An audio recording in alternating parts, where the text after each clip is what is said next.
el grupo de Juan de Dios, doctor. Que hay dos, Andrés Vargas Martínez. Sí, señor. No, Gustavo Andrés Entonces, Rodríguez Reina, doctor. Buenas noches, profe. ¿Qué pasa? Es que estamos con otro link, discúlpenos, profe. No, tranquilo, Andrés Martínez. Estamos en otra reunión los cuatro. Andrés Rodríguez, ¿usted no sabe cuál es su número en el listado? No, doctor, la verdad, no. Doctor, No sé. doctor Andrés, permíteme, se los enumero y ya cierro cámara y micrófono, ¿listo? Está José Antonio Estupiñán Rosso, 1. Ah, sí, señor, aquí empezando la lista y no lo encontrábamos. José Antonio Estupiñán Rosso, bien. Gustavo Andrés Rodríguez Reina, el 2. El siguiente, el 2. Juan de Dios Benito Duarte, 3. 3. Eduardo Nicolás Sandoval López, 4. Ah, este es Edward. Aquí aparece como Nicolás Sandoval López. Son 4. Sí, señor. Diego Mauricio Barragán Rocha, el 75. Vámonos para el 75. Sí, señor. Diego Mauricio Barragán Rocha. Y Juliet Paola Valle Montes, 78. Y Juliet Paola Valle Montes. Bueno. 78. Han cantado bingo. Jairito, buenas noches. Acabé de entrar. ¿Me nombraste ahí en el grupito? Sí. Eso... Y José, ya lo Sí, sí, nombraste. ahí está. Ya me salgo. Ah, bueno, gracias. Muy amable. ¿Listo, muchachos? Bueno, buenas noches. Buenas noches, profe. ¿Ya podemos empezar? Espérame, todavía no me mentí un segundito. Ay, yo tenía aquí mi calendario. ¿Qué se hizo en mi calendario?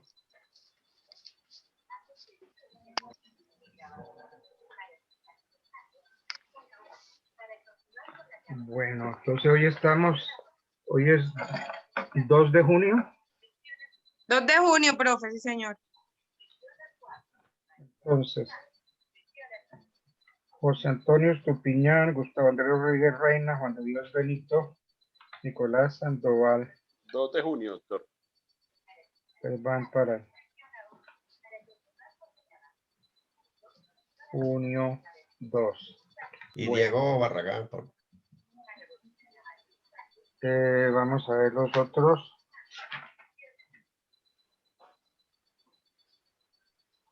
Diego Mauricio Barragán Rocha y Juliet Paola, ¿cierto? Sí, señor. Pues junio 2. Junio 2. Bueno.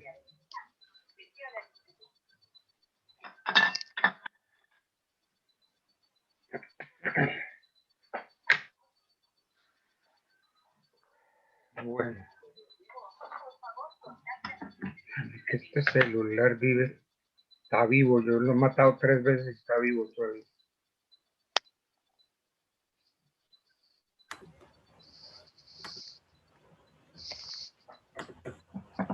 Bueno. Ok. Entonces hoy nos vamos con ¿qué tema? Buenas noches, profe. Nosotros vamos a exponer sobre los títulos ejecutivos. Entrando un poco en materia, le habla Juliet Paola Valle Montes, integrante del grupo. Entrando un poco en materia, el título ejecutivo se dice que es un documento que cumple con una ese es el tema. serie de obligaciones. Vamos a hablar del título ejecutivo, ¿cierto? Título ejecutivo, sí, señor. O sea, de los documentos que se utilizan. Y es un documento que contiene unas obligaciones expresas, claras y exigibles, Espérate. cuyo cumplimiento es el pago de unas obligaciones. Disculpa, profesor, es que tiene el sonido un poquito bajito, doctor, entonces que Juliet no le escuchaba, qué pena. Juliet, que volvamos a comenzar cuando él diga. Bueno, entonces, Ok, profe. un momentico. Yo ya sé por qué es que No me escuchan. Quiero cierra la puerta, hijo.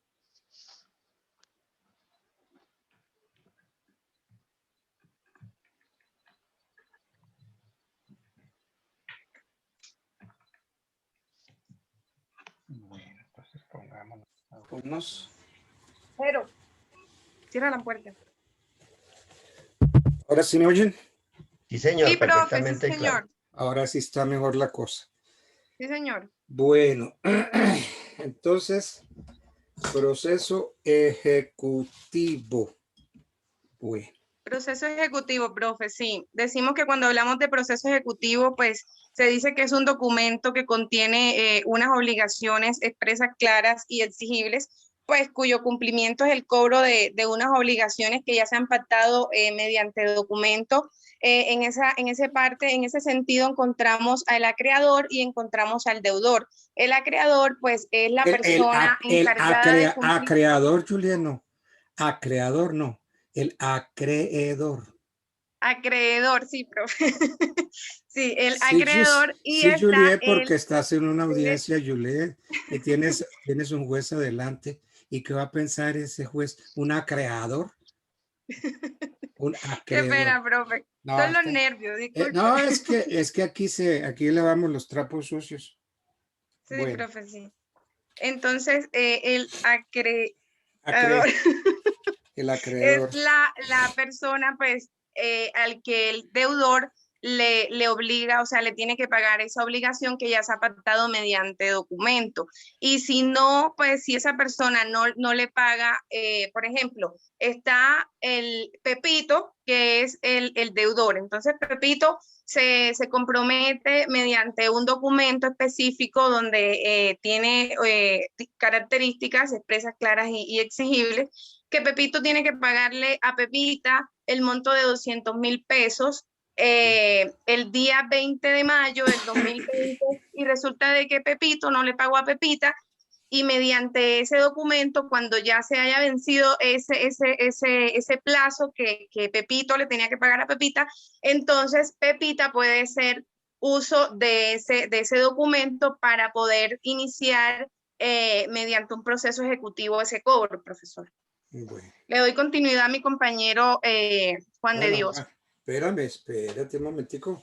Pero es que, a no ser que Juan de Dios continúe con este tema del proceso ejecutivo, porque falta por hablar un poquito Sí, profe, del sí, título. señor.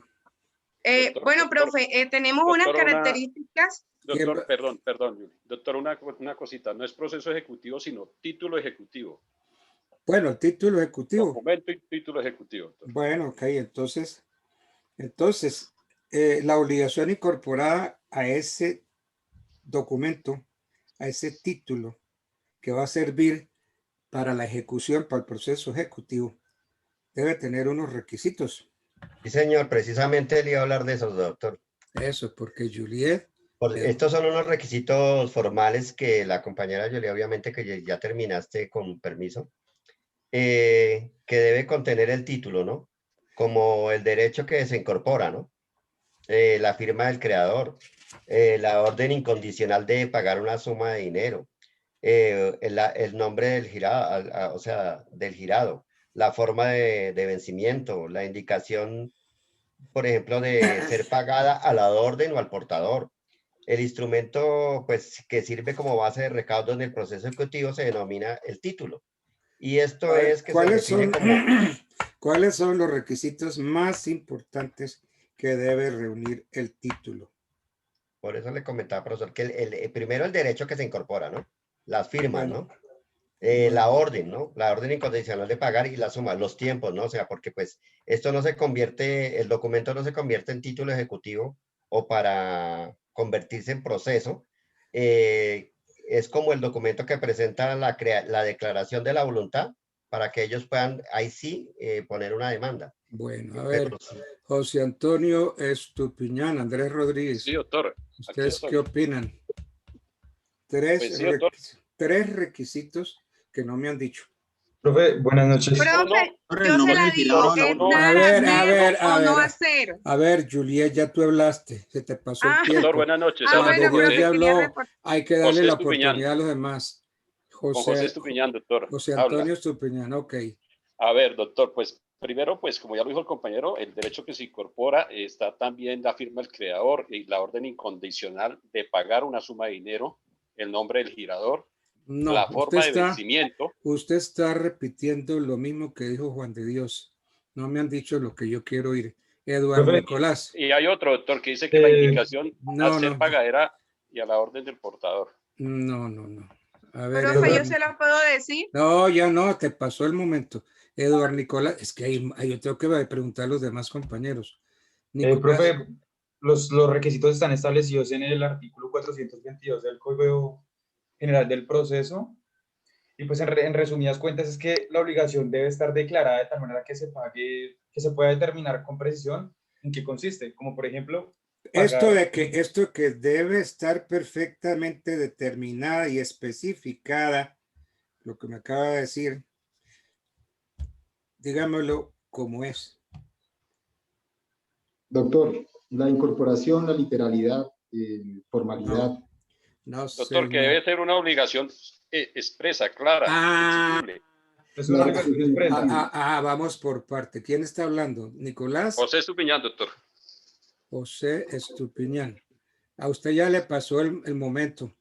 No sí, me pero contestó. ahí le aclaré ese pasito. Aclaré el pasito porque alcanzó a mirar ahí en el computador o en el libro, porque no lo tenía. A ver, Andrés Rodríguez, Diego Barragán, ¿cuáles son los requisitos? Exigibilidad expresa, clara, como se había dicho. Exigibilidad expresa, clara, no. Debe ser una obligación clara, expresa y exigible. Debe ser una obligación, primero, expresa. ¿Qué es eso? Clara, exigible. ¿Qué es eso que sea expresa? Profe, que en el título diga, digamos, el monto a pagar, como por ejemplo la persona debe 1 millón de pesos. Debe estar perfectamente determinada y especificada. Se debe declarar precisamente lo que se quiere dar a entender. Es decir, no valen expresiones indicativas o representativas de la expresión de la existencia de una obligación, sino que la obligación debe ser expresa. Bueno, ¿qué más? Que la obligación sea clara, profe, es cuando la obligación debe ser precisa y pues identificar pues con claridad qué se debe, a quién se debe o qué se debe. Como por ejemplo, Martín le debe 1 millón de pesos a Mario. Ok. Y también tenemos que sea exigible. ¿Señor? Y que sea exigible, ¿qué quiere decir eso? Que sea exigible, profe, aquí hace referencia a que es de suma importancia pues que el plazo para que el deudor cumpliera haya expirado. ¿Cierto? Pues uno no puede obligar a pagar a un deudor. No, porque pues no todas las obligaciones están sujetas a un plazo. Entonces, que sea exigible, ¿qué quiere decir?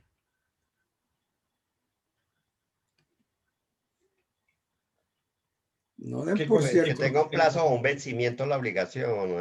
Obviamente también lo que hablaba el compañero del plazo, pero que sea...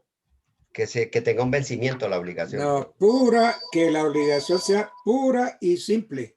Nació Doctor. así, pura y simple. ¿Qué significa que la obligación sea exigible? Entonces, que la obligación debe ser pura y simple. O sea, una obligación que no está sujeta ni a plazo, ni a modo, ni a condición. ¿Ok? Ay. ¿Cuándo van a estudiar derecho?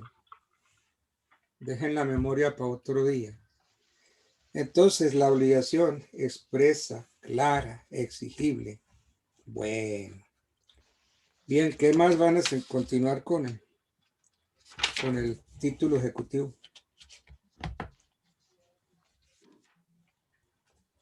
¿Qué más? ¿Ahí terminaron? El compañero que quiera continuar para no entrar. Bueno, pues digamos, hablando de cuando un título ejecutivo es exigible, de aquí hablamos que es exigible cuando se puede identificar la obligación, el deudor como tal, el acreedor y principalmente cuando se ha expirado el plazo, por así decirlo, para satisfacer la obligación. Bueno, eso ya lo dijimos. Eso es llover sobre mojado. ¿Para qué me repite lo mismo?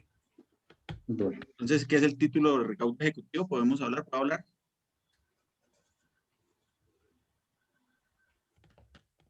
Oh, Doctor, quisiera hablarle sobre la firma. De pronto, a No se ver, les... a ver. nos dice No se escucha bien. que ¿Quién está la hablando? firma podrá Hay alguien que no lo sustituirse estamos bajo la oyendo bien. responsabilidad del creador del título, No se está oyendo bien. no por una contraseña, que no es. No sé quién está hablando. Estoy oyendo mal. Voy a salir un chico. pues si quiere, después, mientras tanto, puedo hablarle de las reglas fundamentales que hacen posible que los títulos valores cumplan su función. No, todavía no. Entonces, me han hablado hasta este momento del título ejecutivo simple, ¿correcto? Sí, señor. Bueno, aparte de ese título ejecutivo simple, ¿cuál hay? Título ejecutivo complejo, doctor. Eso, ¿quién está hablando? Andrés Rodríguez. Andrés. Ahora sí, hábleme. Doctor, pues los títulos ejecutivos complejos son los que no tienen una obligación firmada como tal, o digamos que es fácil de ejecutar, se conforman por un conjunto de documentos, como los contratos, constancias de cumplimiento. Eso pues es, digamos que el tema puntual, aunque también pues podemos hablar que en el título ejecutivo complejo como tal tenemos, que aunque no tienen esa parte condicional, pues digamos que tienen unos temas sustanciales que deben reunir unos requisitos que contienen el título como tal ejecutivo. La Corte Constitucional, en una sentencia en la E747 del 2013, señaló la obligación que debe ser clara y que se deben de tener identificados tanto el deudor, el acreedor y la naturaleza de la obligación. Eso es lo que yo tengo de complejo. ¿Puede darme ejemplo de un título ejecutivo complejo?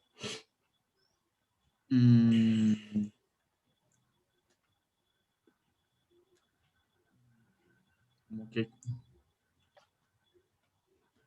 Lo ayudo. Una carta de crédito. eh, Y le digo porque los bancos son unos bárbaros. A uno por viene ejemplo, un momento en que a uno le llega una nota de un gerente de un banco, entonces le dice, lo felicitamos porque usted ha sido escogido como uno de los abogados, asesores externos del banco tal. Nos agradaría saber si quiere trabajar con nosotros. Entonces me dice, sí, es un gran honor trabajar con ustedes. Entonces vienen y pum, le mandan una cantidad de negocios, todos chimbos, ninguno sirve. Y de pronto entonces le mandan para cobrar una carta de crédito. Y no más. Y le dan la carta de crédito. ¿Y entonces usted qué hace con eso?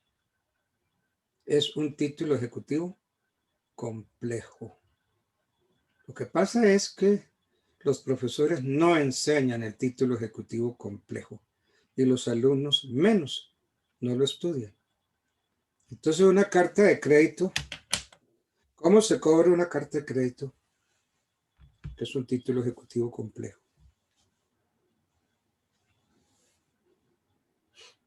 Pues como una constancia de cumplimiento. Constancias de cumplimiento, exactamente. Constancias de cumplimiento. De incumplimiento de cumplimiento. Ah, bueno, cuénteme como tales, como cuáles. Pues un contrato, profesor, cuando a uno se especifica una de las cláusulas y una de las partes se incumple dentro del título ejecutivo. No, pero es que ¿por qué es complejo? Que ya salgas el tipo de ejecutivo simple. ¿Por qué el título es complejo? Ah, porque conforma una serie de documentos, no en sí uno solo, como por ejemplo la letra, no, porque está conformado por varios documentos. o relacionados, si le puedo explicar así mejor. Lo conforman varios documentos. O por un conjunto, llamémoslo así también. Bueno, o sea, ok, varios, un conjunto. ¿sí? Que van relacionados, ¿no? Y si usted va a cobrar una carta de crédito, usted tiene que relacionar una serie de documentos. Sí, señor. ¿Por qué tiene usted que relacionar todos los documentos del crédito documentario? Porque son las pruebas documentales que son las que le necesita uno para convencer al juez de que la parte está incumpliendo con el título. O sea, ese requiere de otros para poder convertirse en ¿Qué es el eso? proceso ejecutivo. ¿Qué es eso de que se El mérito busca, ejecutivo, perdón. que se busca la unidad del título? Que todas sus partes vayan relacionadas hacia la pretensión hacia la formalidad del título. Entonces, una carta de crédito es un título complejo. Dígame Sí, más claro. o menos qué documentos debe usted anexar a su demanda para cobrar esa carta de crédito.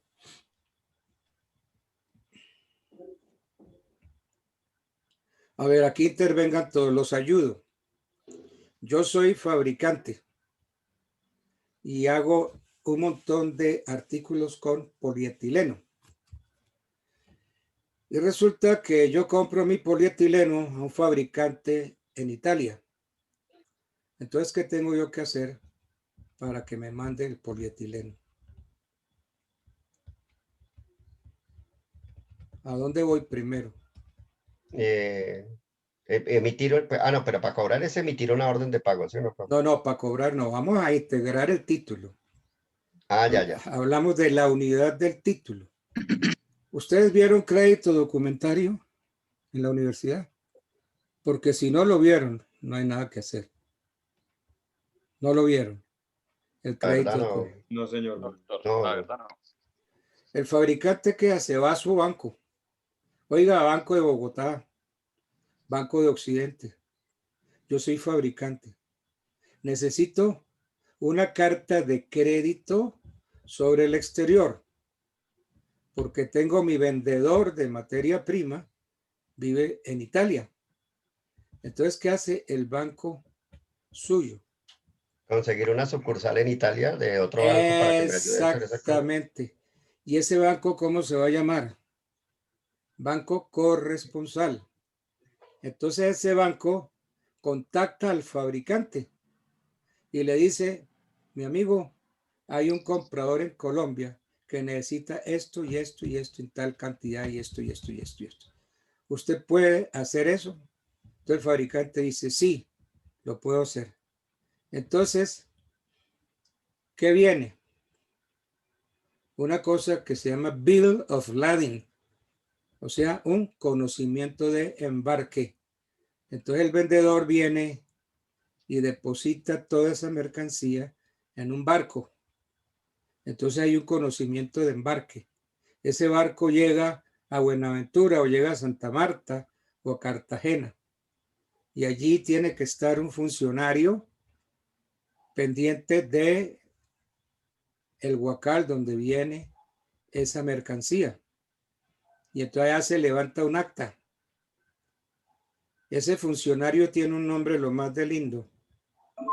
Se llama merciólogo. Entonces, cuando ya se tiene que la mercancía fue recibida, entonces el vendedor, el fabricante, tiene a su favor una carta de crédito por tantos dólares que puede hacer efectivo. Pero para poder cobrar la carta de crédito necesita presentar el conocimiento de embarque, la factura consular, el transporte, todo. Entonces, todos esos documentos los reúne usted en uno solo y entonces ya puede cobrar la carta de crédito. Pero los bancos, ¿sabe qué hacen? Los bancos le mandan a usted la carta de crédito y le dicen, cóbrenos esta carta de crédito. Y uno dice, uy, qué bien, uy, este banco por fin se está dando cuenta de mis condiciones intelectuales, me está encargando de cobrar una carta de crédito. Y entonces viene la pregunta, ¿y cómo la cobro? Y después empiezan a ver, ¿y dónde estará el profesor tal? Mi profesor tal, ¿dónde estará para hacerle la consulta? No necesitan de ninguna consulta, es buscar el título ejecutivo complejo. Y entonces reúnen todos los documentos y ahí sí pueden iniciar el proceso ejecutivo con título ejecutivo complejo, complejo, ¿ok? Señor, gracias. Muy amable. Gracias. Bueno. ¿Qué más me van a decir del? ¿Qué más me van a hablar Una de? pregunta. Sí, señor. O sea, para cobrar una carta de crédito, o sea, es un contrato vinculante donde se deben anexar, digamos, lo que usted está diciendo, digamos, como la guía de embarque, las facturas comerciales, la lista de precios y demás. Todo eso hace parte del título ejecutivo complejo. Todo eso hace parte. Entonces hay que meterlo en la demanda para que el título sea complejo. Y el juez entonces tiene que manifestar que se trata de un título ejecutivo complejo. Entonces viene el valor, el tratamiento probatorio del título ejecutivo. Bueno, porque es que ahora todo está condicionado a la firma. No es la firma. El documento simple sí, pero el complejo no. Bueno. ¿Qué más? ¿Se quedaron ahí o tienen algo más para anexar? Yo no sé si los compañeros tengan algo, por favor, o hablamos de las excepciones también previas, ¿no? Que, o sea, que los títulos de ejecución son por ejemplo, los títulos de ejecución, ¿no? Son las resoluciones judiciales, las judiciales firmes, ¿no? Las actas de conciliación judicial o las de extrajudicial, las resoluciones administrativas y los laudos arbitrales, ¿no? Firmes, ¿no? Que, pues, o sea, que resuelven unos conflictos jurídicos, ¿no? Por ejemplo, una comisaría de familia haciendo Sí, lo oigo. una conciliación entre una pareja o entre unos vecinos por un problema familiar. Pero también estos títulos se convierten prestan mérito ejecutivo en caso tal de incumplimiento de una de las partes.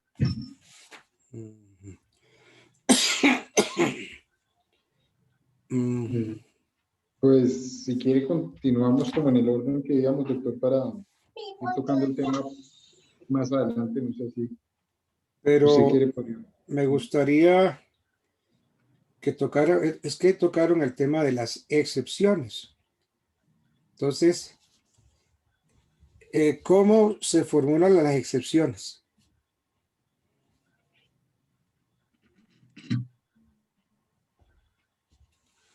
Porque usted, Juan de Dios, fue el que dijo. Usted Sí, fue o sea, esa se formula, pues usted yo metió estaba el esperando a ver tema. si, para no robarles tiempo a los compañeros también, profesor, pero bueno, estas se alegan mediante reposición contra el mandamiento de pago, profesor.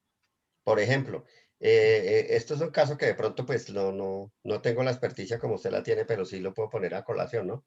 Y es que si a mí me prestan un título ejecutivo por orden judicial de que me descuentan en nómina por incumplimiento del pago de un crédito de una letra de cambio o un pagaré vencido y que no tuve la sapiencia de ponerme al día a tiempo, yo puedo presentar unas excepciones previas porque de pronto ya fue pagada, ya fue conciliada, en fin, el proceso, estas son administrativas como tal, ¿no? Bueno, sí, usted dijo algo muy clarito, me gustó eso, que deben alegarse por medio del recurso de reposición contra el mandamiento ejecutivo. Entonces, ese trámite de las excepciones, ¿cómo es? Profe, también pues complementando lo que dice mi compañero Juan de Dios, es dentro de los 10 días siguientes a la notificación, Sí, señor. como él dijo, del mandamiento ejecutivo, pues demandando pues, para proponer esas excepciones de mérito, ¿cierto? Sí, Estas excepciones deberán expresar los hechos en que se funden las excepciones propuestas y deben también estar acompañadas pues, de las pruebas del título. Bueno, ok. Entonces sí, de las excepciones de mérito, ¿no?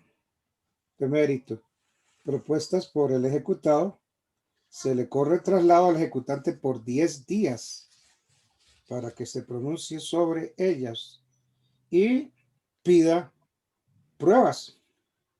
Y entonces, ¿qué pasa una vez que se surte el traslado de las excepciones? Que el juez cita audiencia, a una audiencia. ¿Para qué? Una audiencia como para qué, por ejemplo. Profe, iba a hacer una pequeña acotación. Esos 10 días son calendarios para Sí, de sí, pronto los que están cogiendo apuntes. Pues, dentro de los 10 días siguientes a la notificación del el juez mandamiento cita ejecutivo. para validarlas, ¿no, Es profe? decir, Porque pues, para proponer excepciones dentro de los 10 días siguientes a la notificación del mandamiento ejecutivo, el demandado puede proponer excepciones de mérito. El mérito. Por ejemplo, ¿como cuáles? la compensación, la confusión, la novación, la remisión, la Sí, prescripción, sí, señor. entre otras, ¿no?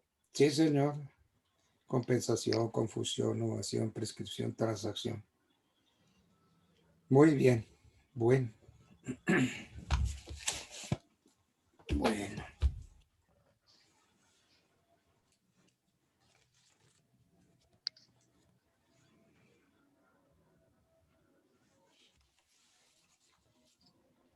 Vamos a ver, aquí estoy. Vamos a buscar dónde están ustedes. Bueno, yo veo que no solamente que está bien, sino que hay seguridad en lo que contestan, ¿no? Eso está bien, sobre todo Juan de Dios. Y pues eso traducido a una nota, para mí eso representa un 4. Entonces les voy a poner en el segundo examen, les pongo 4 para José Antonio Estupiñán, para Gustavo Andrés Rodríguez Reina, para Juan de Dios Benito Duarte, para Nicolás Sandoval López y no sé si se me quedan 2. Diego Mauricio Barragán, ¿dónde está Diego Mauricio Barragán? Acá estoy, doctor. Diego Mauricio Barragán y Juliet Paola Valle Montes. Sí, señor. ¿Cómo se llaman las partes en el proceso? El acreedor y el deudor. Eso, muy bien, Juliet Paola. Gracias, Muy bien, profe. el acreedor. Por esa respuesta tan buena, entonces te ponemos un 4. Que mejora, Gracias, porque profe. mejora porque de la nota anterior le sumas esta y divides por 2. ¿Ok? Bueno, bien, muchachos. Entonces, a ver qué otro grupo sigue. Doctor, gracias y buenas Muchas noches. gracias, doctor. Muy amable, Buenas doctor. Gracias, noches, bien. profe. Gracias, doctor. Gracias. Bueno, chao. Doctor, Jairo, te oigo. el grupo de Karen Mayerly Moreno. Bueno, déjame ver. Y yo busco aquí. Por los lados de la 43. Bueno, entonces 43, sí. Karen Mayerly Moreno Belandia. Aquí está. Karen Mayerly. Bien. Víctor Manuel Toro Cárdenas. El 44, Víctor Manuel Toro Cárdenas. Sí, señor. El 45. Sí, señor. Nidia Esperanza Muñoz Villamil. Sí, señor. Bueno, 46. vamos al 46. Karen Rojas Oviedo. Sí, señor. Karen Rojas Oviedo. 47.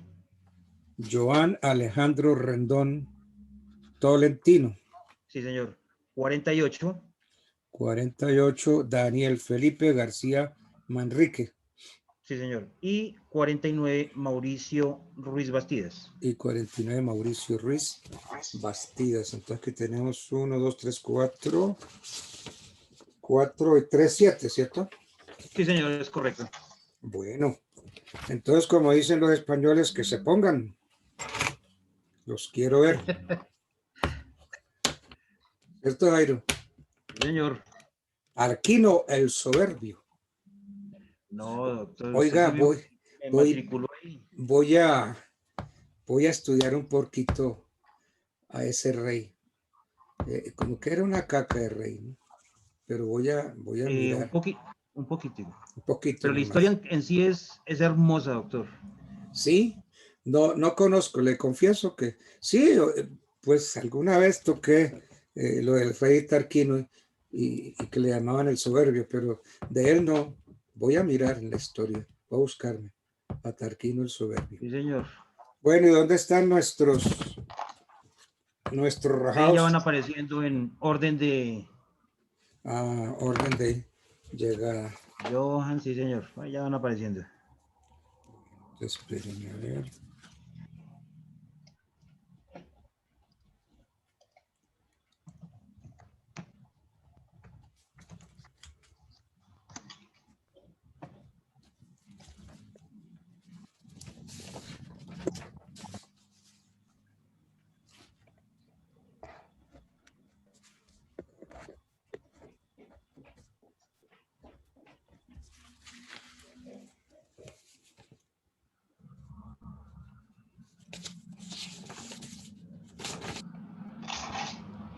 No.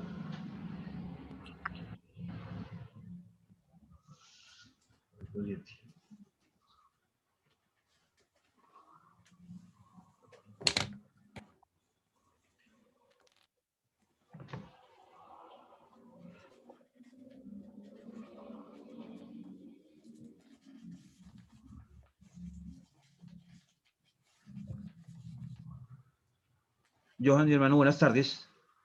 Muy buenas tardes. ¿Quién llegó? Ya, Johan. No. Johan, un favor. Cuénteme.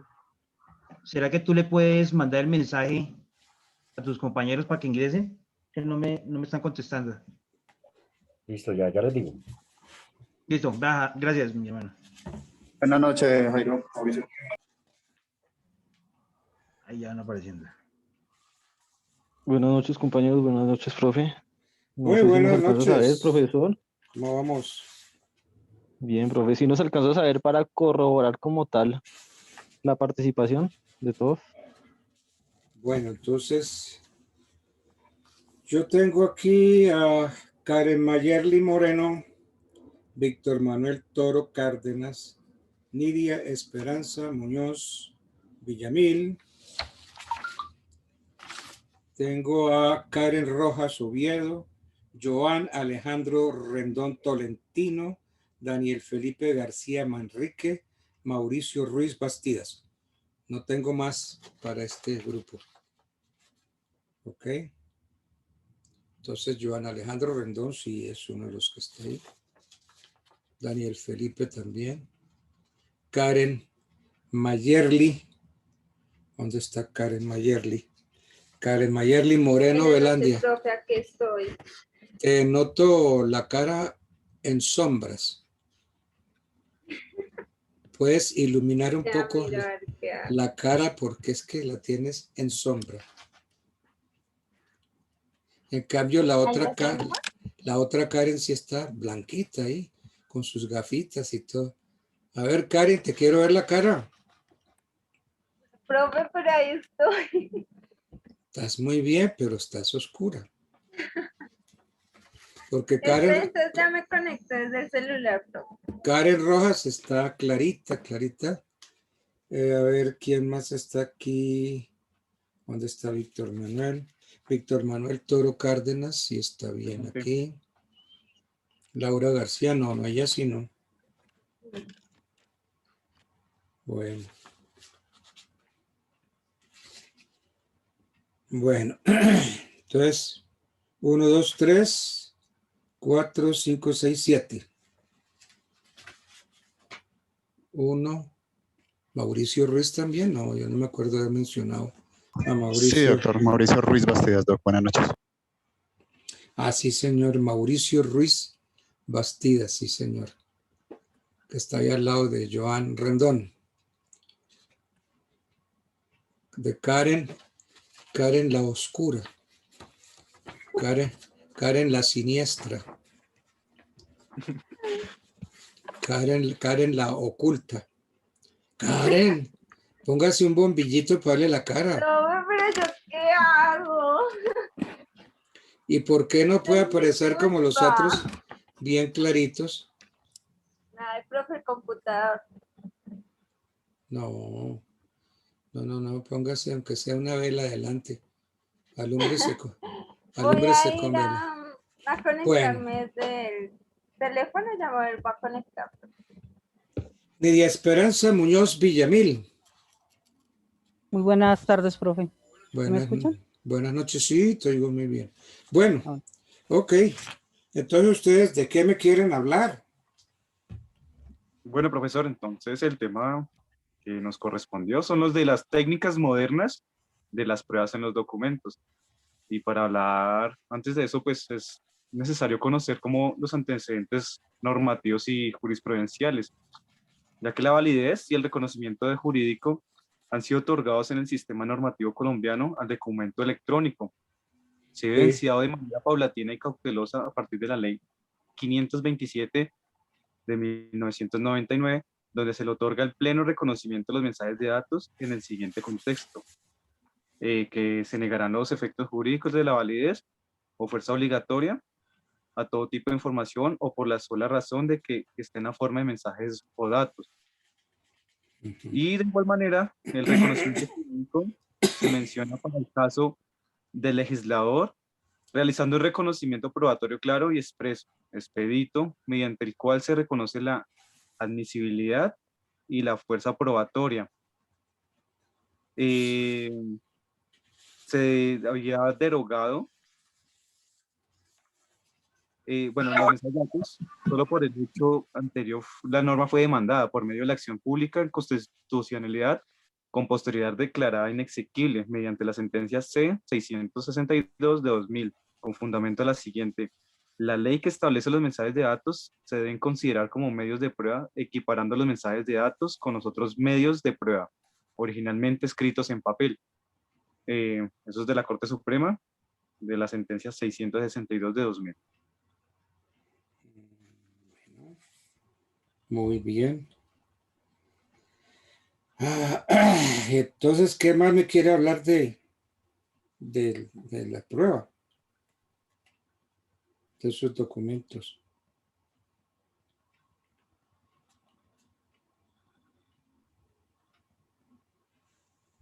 Sí, ¿qué más?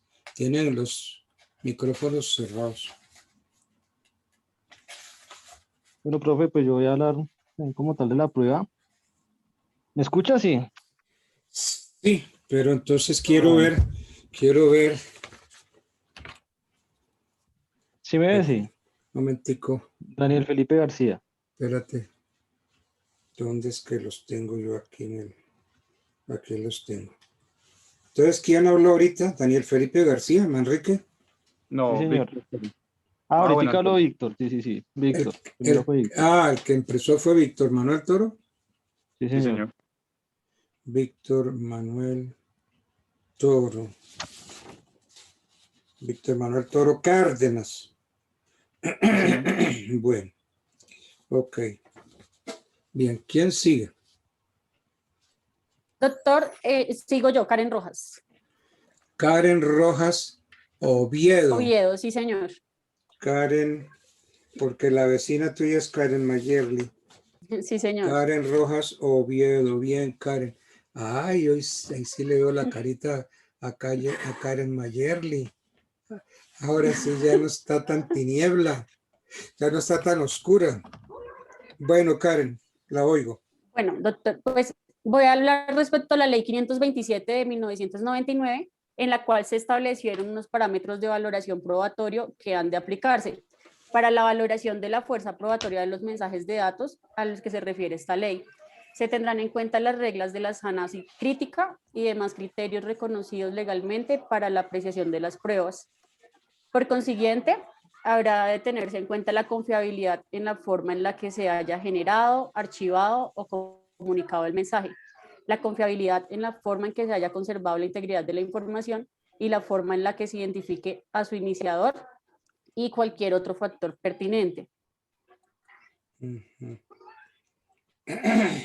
Continúa mi compañero Daniel. A ver, no, me gustaría que volviéramos un poquito la valoración de la prueba. Yo voy para allá, profe, si me lo permite. Entonces, me gustaría comenzar pues aclarando, según el artículo 165 del Código General del Proceso, son medios de prueba las declaraciones de parte, la confesión, el juramento, el testimonio de terceros, el dictamen pericial, la inspección judicial, los documentos, los informes y cualquier otro medio que sea útil para la formación del conocimiento del juez. Y hay unos sistemas para la valoración de la prueba que no me los ha mencionado. Sistemas. ¿Como cuáles, por ejemplo? Lo ayudo. El sistema de la tarifa legal y el sistema de la libre valoración de las pruebas por el juez. Esos son sistemas para la evaluación de la prueba. ¿Los estudió? ¿Qué es el sistema de la tarifa legal?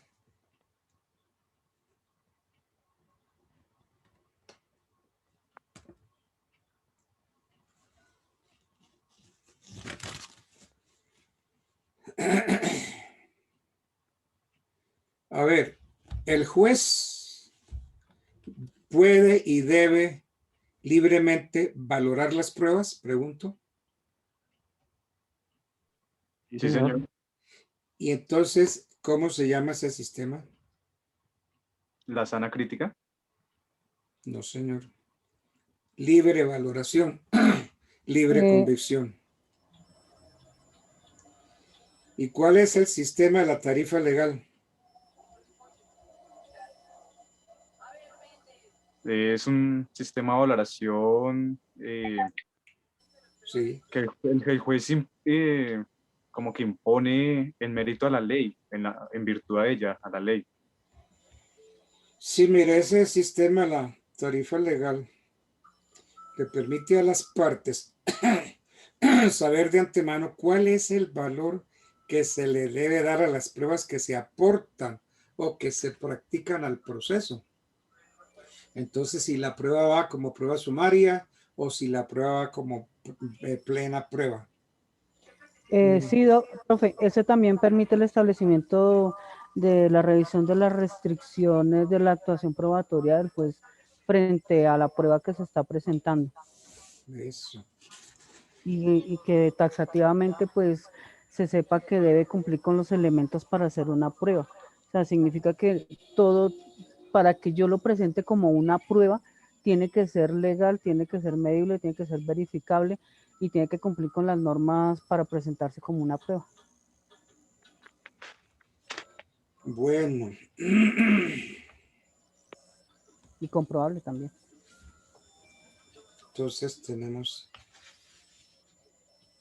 Bien. Hasta ahí llegó. Nadie va a hablar, por ejemplo, de la carga de la prueba. Más. Bueno, lo que decían, por ejemplo, mis compañeros sobre la sana crítica. No sé cómo se han dividido este trabajo. Si ¿a quién le sigue? ¿Quién le toca? Pues, profe, yo quería terminar, continuar con un tema muy relevante ya que ahorita en el tema de la virtualidad, que se ha venido como tal notando que, digamos, es la prueba documental, ¿no? Una de las nuevas técnicas modernas de prueba. Entonces, una pregunta que pues nos hacíamos con nuestros compañeros es, ¿será que un pantallazo de WhatsApp o un mensaje de WhatsApp viene siendo como tal una prueba documental? Entonces, a lo que llegamos con nuestros compañeros, pues así, deduciendo y dialogando y también discutiendo, es que encontramos una sentencia que es la sentencia T043 del 2020, donde se cuestionaba el valor probatorio de una serie de capturas de pantalla. Y pues esa sentencia resuelve lo siguiente: no son pruebas electrónicas, sino una mera representación física materializada en soporte de papel de un hecho acaecido en el mundo virtual, concluyendo que la captura de pantalla, al no tener metadatos y poder ser fácilmente alteradas, no son pruebas electrónicas, pero sí constituye una prueba indiciaria, cuya valoración corresponde al juez, quien deberá analizar el conjunto con los demás elementos probatorios del caso. Entonces, pues, una pregunta también muy buena que surgió también es: ¿cómo podemos certificar un chat de WhatsApp que funcione como una prueba en un proceso judicial? Ya que pues ahorita estamos viendo el tema de la virtualidad, ¿no? Sí, Pues para señor. garantizar la validez del mensaje de datos es necesario un análisis pericial que certifique que no ha sido manipulado. Entonces, ¿cómo podemos certificar que ese mensaje o ese pantallazo o esa foto de WhatsApp no ha sido manipulada? Porque pues tenemos en cuenta que eso es muy fácil como tal de engañar o de sustituir como tal un mensaje. Hay unas empresas que están dedicadas como tal a esa investigación, tales como FTI o investigaciones estratégicas, para cumplir los requisitos de validez jurídica, digamos, de una prueba indiciaria, digamos, de WhatsApp. Los mensajes de datos deben tener las siguientes condiciones, que pues es muy importante saberlo. Estar escrito, es decir, que se pueda acceder para su posterior consulta en su formato original. Todos tenemos identificaciones en los sistemas informáticos, sabemos muy bien eso, como son las contraseñas, huellas o los correos electrónicos.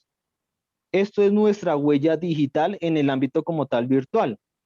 Y pues en este caso, ¿cuál sería como tal la huella digital de ese mensaje o como tal de ese correo o ese WhatsApp? Sería como tal nuestro número de teléfono. Ahí es cuando entra como tal las investigaciones estratégicas o FTI a descifrar esos microdatos para poder así ser válido para una prueba indiciaria, claro está. Sí, claro. Claro, porque plena prueba todavía no. Bien, muy bien, Daniel. ¿Quién sigue? ¿Karen Mayerly o Karen Rojas? Doctor Mauricio Ruiz. Mauricio Ruiz. Bueno, bien, Mauricio. Entonces, doctor, pues dentro de la investigación que hicimos con nuestros compañeros encontramos la Ley Estatutaria de Administración de Justicia, que es la 270 de 1996. Dice que pues en su artículo 95 que la tecnología pues está al servicio de la Administración de Justicia, el cual manifiesta que pues el Consejo Superior de la Judicatura debe propender con la incorporación de la tecnología avanzada al servicio de la Administración de Justicia. Esta acción se enfocará principalmente a mejorar las prácticas de las pruebas, la formación, su conservación y reproducción de los expedientes, la comunicación entre despachos y a garantizar el funcionamiento razonable en los sistemas de información. Obviamente, pues también los juzgados, tribunales y las corporaciones podrán utilizar cualquier medio técnico, electrónico, informativo y telemático para el cumplimiento de sus funciones. Un ejemplo podría ser, doctor, el SPOAN en el tema de la fiscalía en ámbito penal, en donde pues existe ese expediente digital. Porque la Fiscalía General de la Nación, hablo del tema penal, existe ese software robusto en toda Colombia, precisamente para que en los casos fortuitos, un ejemplo podría ser pues la incineración de un juzgado, de una fiscalía, los cuales pues ha ocurrido en los recientes hechos, y pues eso también pues nos ayudaría para esa conservación de los procesos, doctor. Bueno, También encontraríamos pues que los documentos emitidos, citados medios, cualquiera que sea su soporte, gozarán de validez y eficacia de un documento original, siempre quede garantizada su autenticidad, integridad y el cumplimiento de los requisitos exigidos por leyes procesales.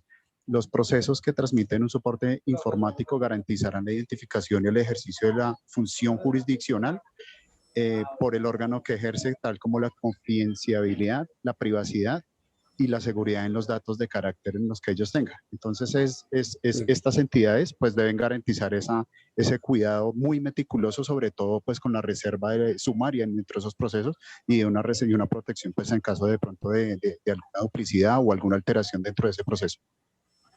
Bueno. Bien. Entonces, fue mi amigo Mauricio Ruiz. Bastidas, sí, señor. Mauricio Ruiz Bastidas. Ya intervino Daniel Felipe García, ¿cierto? Sí, señor, Muy yo leí el bien. WhatsApp. Mauricio Ruiz. Joan Alejandro Rendón no ha intervenido todavía. Doctor, sigo ahí con la intervención, doctor. A ver, después siguen Karen Rojas Oviedo. Falta Profe, Karen Rojas ya habló, voy a hablar yo. Espere, falta Karen Mayerly Moreno. Víctor Manuel Toro ya, sí, ¿no? Sí, señor. Manuel Toro ya. Y Díaz Esperanza Muñoz Villamil. Me falta, ok, bien. Entonces, sigue a la palestra. Doctor, buenas noches. Joan Rendón. Joan Alejandro Rendón Tolentino. Sí, señor. No es cualquier perita en dulce, es Joan Bueno. Alejandro Rendón Tolentino. Madre. Bueno, doctor, Le el Código hacen General del falta Proceso... apellidos. Señor. Le hace falta apellidos. Rendón Tolentino. No, ya con eso está bien, doctor, no hay más. ¿Ese Tolentino de dónde es? Ese es italiano, doctor. Es Italiano. una descendencia italiana por parte de mi madre. Su mamá es italiana, qué bueno. No. La abuela de ella, es decir, mi bisabuela. Y ella y la bisabuela continuó con el italiano con ustedes o no? No, señor. No, allá quedó. Qué Allá error. quedó como tal el apellido y la descendencia, pues, Qué error. Qué error. Sí, ahí ya se perdió un poco ahí la descendencia europea, dicen. Mis hermanos, uno ya murió, el otro está vivo. Mis hermanos, todos sus hijos son norteamericanos. Y mis dos hermanos nunca le hablaron a sus hijos en inglés. Nunca. Vivían en los Estados Unidos y le hablaban en inglés y ellos decían, no te entiendo.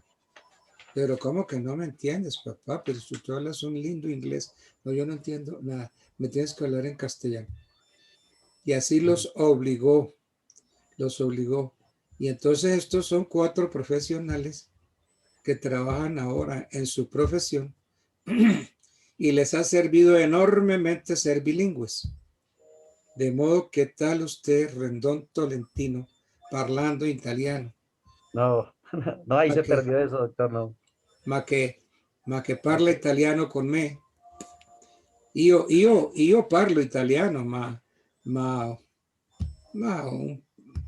io lo parlo male. Io ho bisogno un po' di pratica. Ma che Joan Rendón vieni qui, parlami in italiano. ¿Ok? Ok, doctor. Bueno, bien. Bueno, doctor. De ahora en adelante todos me van a hablar en italiano. Karen Mayerly, Nidia. Ok, todos. Portugués. ¿Usted habla de portugués, Nidia? Eu falo um pouco de português. Eso sí está bueno. Qué bien. La minha universidade tem programa bilíngue, mas para poder graduação deve aprender uma língua. Qué bueno. Adicional. Qué bien. Una de mis hijas habla muy bien, muy bien. Y todos los días lo habla ya con su empresa, ¿no? La veo hablando, muy bueno. Y usted, Karen, ¿cómo se entienden con la familia, con el marido? ¿Cómo se entienden? ¿En qué idioma les hablan? ¿A que son capaces de hablarle en chino a los maridos de ustedes? Para que no las entiendan, ¿cierto? Bueno. Bueno, ¿quién sigue? Yo, doctor, Joan Rendón. Bueno, doctor, entonces dentro de la investigación que realizamos, el Código General del Proceso nos dice en su artículo 244 qué es un documento auténtico como tal. Entonces, ¿qué nos dice el artículo? Que es un documento auténtico cuando existe certeza de la persona que lo elabora, manuscrito, firma, o cuando exista certeza de respecto de la persona quien lo atribuye al documento. Por eso en el momento de las audiencias, cuando vamos ya sea en el caso penal o juicio oral, los testigos es necesario recalcarle que si el documento, es decir, en la audiencia preguntarle si el documento que se le está exhibiendo está firmado y elaborado por él. ¿Con el fin de qué? Con el fin de más adelante, si no es posible verificar la autenticidad, pues llevarlo ante un perito en documentología con el fin de que él nos establezca esta autenticidad. Entonces, ¿qué sucede? Dentro de la investigación que se realizó, nosotros logramos hallar algunas, ¿cómo lo digo? Digamos que se establecieron algunas técnicas que se utilizan como tal para establecer esta autenticidad. Entonces, una de ellas que utilizan mucho los documentólogos es las luces UV o las luces forenses con el fin de determinar los raspados o los labrados que le hayan hecho al documento. ¿Esto con el fin de qué? Con el fin de determinar su autenticidad y legitimidad del documento. Asimismo, respecto, ya ahorita que estamos trabajando la mayoría de juzgados con la virtualidad, se ha hecho un poco, digamos que imposible o no imposible, se ha hecho un poco más complejo en el momento que se le corre traslado a las partes de los documentos, ya que estos vienen en modo digital, pues así es un poco complejo determinar si el documento es auténtico, si es firmado por la persona que lo aportó al proceso. Y asimismo, pues se pone un poco más, digamos que más demorado el proceso, ya que se tiene que solicitar al juzgado la copia de este documento, llevarlo ante el perito y así sucesivamente hasta que lleguemos a la determinación de la autenticidad o la no autenticidad del documento. Por eso, dentro de unas sentencias que se encontraron, me llamó mucho la atención una sentencia del Tribunal Administrativo donde indicaron que no se le podía dar, digamos que el derecho a que se le pagaran unos daños y perjuicios a una persona, unos daños, perdón, a una persona, al demandante, ya que los documentos que había aportado eran copias. Entonces, no era una copia auténtica como tal del original, entonces por esa razón le negaron el derecho para que fuera reparado, doctor. Entonces, esa es la necesidad de poseer todos estos peritos y toda esta situación y todos estos técnicos para que nos den la autenticidad y nos den ese grado de confiabilidad de que los documentos que nosotros aportamos a los procesos sí son originales y sí corresponden a la persona que lo elaboró, a la persona que lo firmó o a la persona que desarrolló este documento y al final fue aportado al proceso, doctor. Es que esa parte es bien fregada, porque es que el código, usted lo dijo ahorita muy clarito, que los documentos se aportan al proceso en original o en copia. Eso dice el 245 del Código General. Y las partes deben aportar el original cuando lo tengan en su poder. Ahora, y con los mensajes de datos y con todo esto que tenemos ahora, la originalidad, viene el problema. Exacto. Dentro de la investigación o el trabajo que nosotros desarrollamos, encontramos un caso muy particular, doctor. Sí, señor. Resulta que una persona, una señora, fue demandada por una letra de cambio. La demandaron, la letra estaba por 1 millón de pesos. Sí, Resulta señor. que dentro de este proceso, la persona que tenía el acreedor le pareció fácil y puso un 1 al frente y lo convirtió en 11 millones de pesos. Entonces el caso, a ella le ejecutaron eso, la embargaron, pero ella dijo, no, yo solamente le debo 1 millón de pesos a este señor. Entonces el abogado de la demandada, ¿qué hizo? Inició un proceso penal en contra del demandante. Claro, y ahí como falsedad. tal, es la falsedad y también se dio como tal el fraude procesal, porque hizo incurrir Claro. el error a un administrador de justicia. Al juez. Claro que sí, tiene 2 delitos en uno. No se sabe cuál de los dos es más grave. ¿Y cómo terminó eso? Doctor, pues resulta que la persona que digamos que alteró el documento, la parte penal, a la señora la condenaron a, creo que fue a 4 años, 48 meses de prisión, pero pues le dieron el beneficio del subrogado de la libertad condicional. Entonces, pues nomás le dieron unas presentaciones según lo que dice la sentencia, pero pues ahí lo que se dio fue como tal ese fraude procesal que se cometió solamente por poner un 1 en esa letra de cambio. Claro, es que ¿qué tal es un fraude? Metió de 1 millón, elevó la cuantía a 11 millones. Exactamente. Entonces Pero, es ahí donde se vio la necesidad de ese técnico en documentología de implementar esas técnicas que están utilizando ellos ahorita con el fin de establecer que el documento sí había sido alterado. Y se aclaró entonces que la señora solamente debía 1 millón de pesos. Exactamente, sí, señor. Obviamente ya le ejecutaron, pues le habían ejecutado 11 millones de pesos, pero no, pues ya con esa aclaración, pues solamente tuvo que pagar pues el 1 millón de pesos que en realidad sí debía. Pero el problema como tal más grande es para la persona que realizó esa adulteración del documento. Claro, 2 delitos. ¿Y qué tal el fraude procesal? Ay, qué belleza. Hola, pero hay gente que hace así, rondito, ¿no? Pongámosle Sí, un doctor, unito aquí. dicen que se llama malicia indígena. Según los colombianos, nosotros decimos que es malicia indígena, no, le va a cobrar más, pero Sí, realmente lo que cometen es un delito gravísimo porque tremendo, tremendo. hace caer, incurrir en error a muchas personas y Pero el realmente documento estaba también en letras, en letra, sí, era una letra de cambio, doctor. pero entonces decía, en el idioma decía 11 millones. No, decía solamente 1 millón, pero o sea, decía que solamente se había adulterado el número, ¿sí? Solamente eso era lo que decía la sentencia, que se había adulterado el número, pero no me decía si, No la no leí literalidad. si estaba en letras como tal el valor, no. Sí, bueno. Muy bien, Joan Rendón.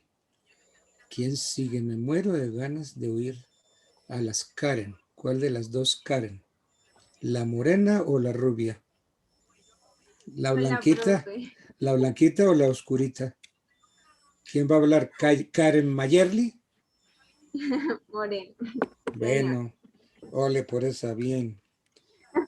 Te oigo, Bueno, Karen. profe, decimos que los mensajes de datos es la información que se genera, la cual puede ser enviada, recibida, almacenada o comunicada por algún medio electrónico.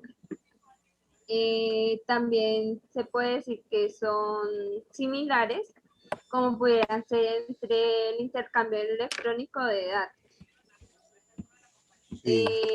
El comercio digital, pues como ya lo han dicho mis compañeros, pues ha avanzado mucho ahorita, más que todo con el tema de la pandemia, que ya se puede por lo menos notificar al demandado antes de presentar la demanda. Hay que notificarle, pues por medio de un WhatsApp ya se puede hacer esa notificación.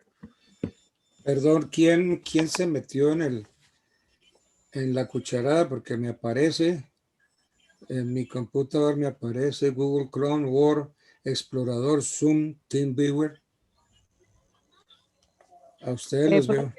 eso es porque alguien está intentando compartir pantalla y toca es cancelar el compartir pantalla que está abajo. Perdón, no sé si de pronto soy yo, profesores que hayan dicho que entramos el otro grupo, pero pues igual no sé si No, quieren. es que eso pasa solo cuando intentan compartir pantalla. Lo que dice el profesor que ve pantallas pequeñas es por eso. Ah, no, yo estoy ahí calladita, perdón, con ustedes. Yo, si me salgo, profe. Sí, Es sí. que eso pasó anoche. Y anoche qué complicación tan horrible.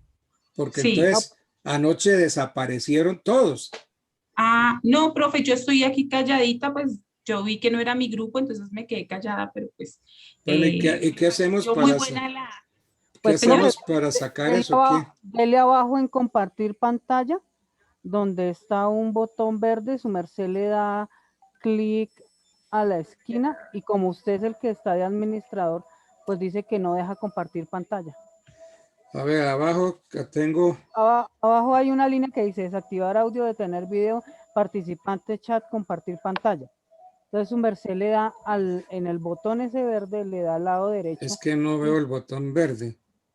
O sea, abajo dice hablar con Cortana, desactivar. vista de tareas. Aquí está, no sé qué. Eso es porque le están intentando compartir pantalla. Qué cosa tan horrible, hombre. Anoche me lo hicieron. O dele Alt S. Alt S, espere a ver. Sí. Y eso deja de compartir pantalla. Alt S. ¿Ya? No, ya, pero ahí están todavía. Ah, bueno. Ya salieron. Ah, pero ahora me metieron otros cuadritos. Ay, no, Dios mío. ¿Ustedes están viendo No, lo que yo veo no, también? Nosotros no lo vemos porque su merced está intentando compartir pantalla. Entonces, en ese caso, lo que hace es que como usted ve un poco de pantallas pequeñitas, le da clic es a la pantalla chiquita donde se ve las fotos y se ve su frente. Usted le da clic ahí y automáticamente se abre donde estamos todos. No, es que yo desaparecí. Solamente veo a Karen Mayerly y están los nombres de Carolina F., Olga Lucía Piedrahita, Evelyn Ramírez. No veo más. Ah, pero eso es porque cambió la vista del usuario. En este caso hay que subir el ratón a donde se ven 9 cuadritos y pasarlo a vista del hablante. ¿Qué debo hacer entonces? Su merced se sube al costado superior derecho. Sí. Y hay 4 cuadritos. Su merced se para en los 4 cuadritos y le da No, vista. no hay 4 cuadritos. Hay un Bueno, 9. mínimo de minimizar. Hay 2 cuadritos ahí y después la X para desaparecer. Debajo dice vista. Ahí, doctor, en vista. Bueno, en vista ya le di. Ah, qué bueno, ahora sí. Ay, ¿por qué no jugarán con los ombligos de ellos, hombre? Y nos dejan a mí tranquilos. No, pero entonces tienes que bloquear el compartir pantalla para que no le vuelva a pasar eso. ¿Y cómo hago para no compartirles nada? Pues se para, no, pues igual ya lo sacó porque ya le dio Alt S y eso los bloquea. Bueno, ok, bien. Bueno, sigamos entonces. Anoche sí fue una desgracia esto. Es que hay gente irrespetuosa, hombre.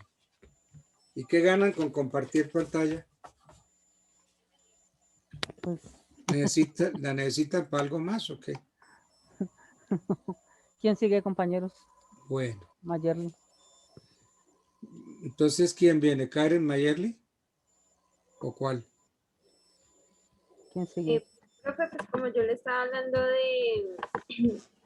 del mensaje de datos, no sé si se acuerda. Karen Mayerly. Sí, señor. Bueno, entonces, porque es que hay Karen Rojas y Karen Mayerly Moreno Velandia. Bueno, bien, ok. Sí, te oigo. Bueno, profe, le estaba diciendo que el mensaje de datos es la información que se genera, que se envía, se recibe o se almacena por los medios electrónicos. Ya. ¿Sí? Sí. Le estaba diciendo que ahorita, pues, con el tiempo de la pandemia, que ya se puede realizar las notificaciones por medio de un mensaje de WhatsApp antes de presentar la demanda. Y pues que eso es algo favorable.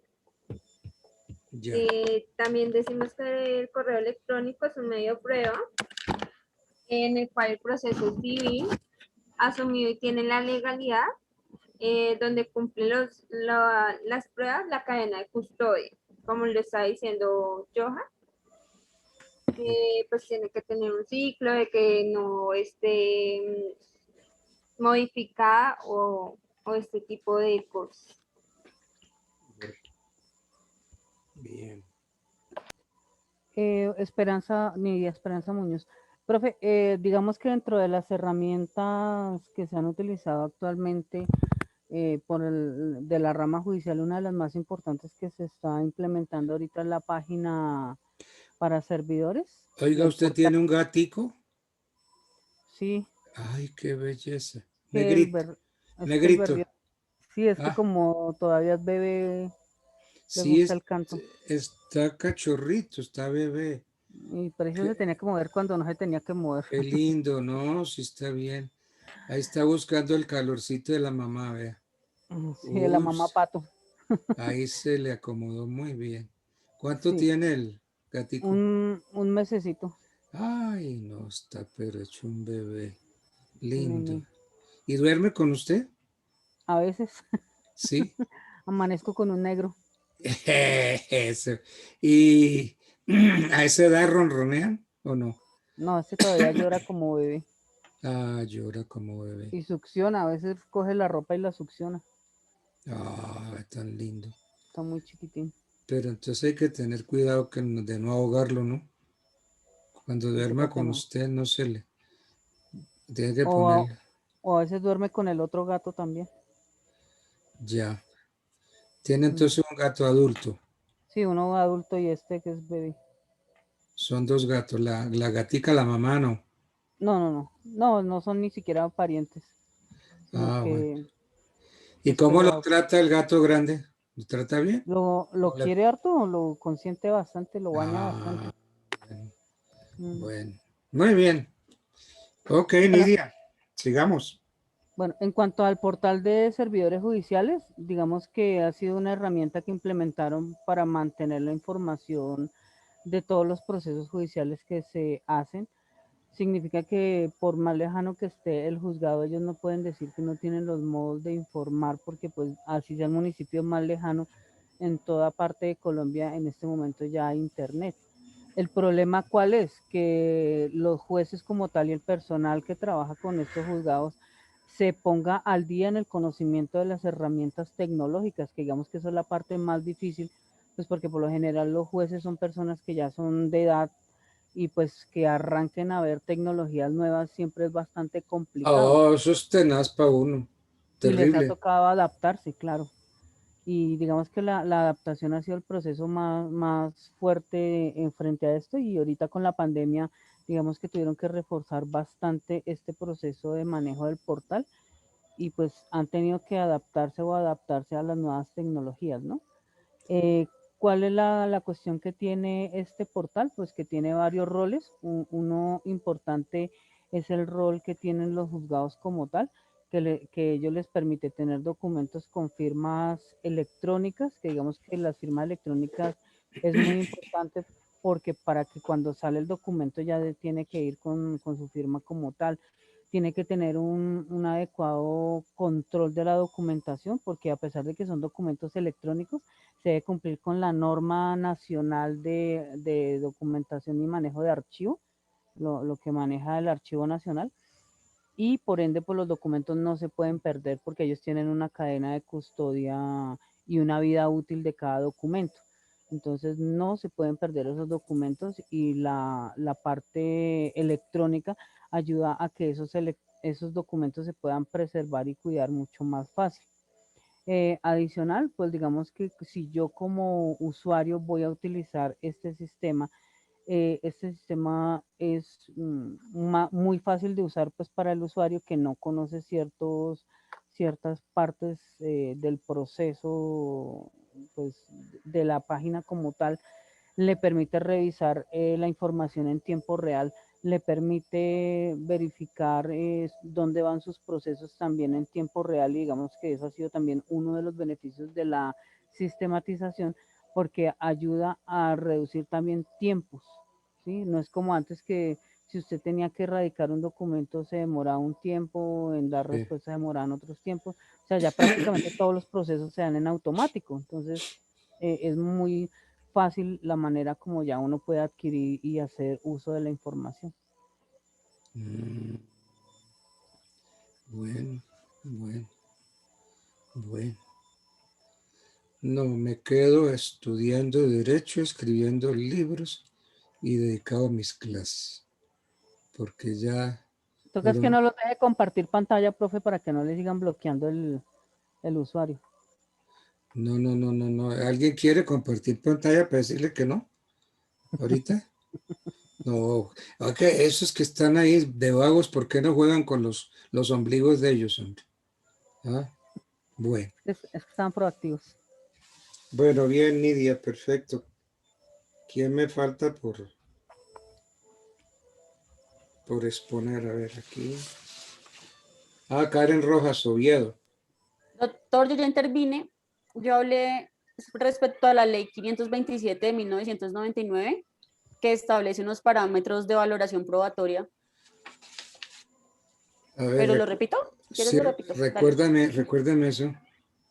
Dice que para la valoración de la fuerza probatoria de los mensajes de datos a los que se refiere la ley, se tendrá en cuenta, las reglas de la sana crítica y los demás criterios reconocidos legalmente para la apreciación de las pruebas. También se tiene en cuenta la confiabilidad en la forma en la que se haya generado, archivado o comunicado el mensaje, la confiabilidad en la forma en que se haya conservado la integridad de la información la forma en la que se identifique a su iniciador y cualquier otro factor pertinente.